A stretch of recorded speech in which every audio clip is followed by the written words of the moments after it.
If you want to set up the alarm clock on Samsung Galaxy Tab A11, then in that case we need to open the clock app, which you can find, for example, in the app drawer.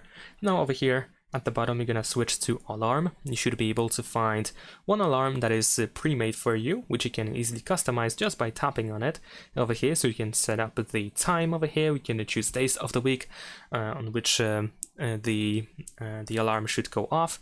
We can also set up the alarm name, adjust the sound, vibration, adjust the snooze time, and also change the alarm background. And of course we can tap on this switcher over here in order to toggle the alarm quite easily.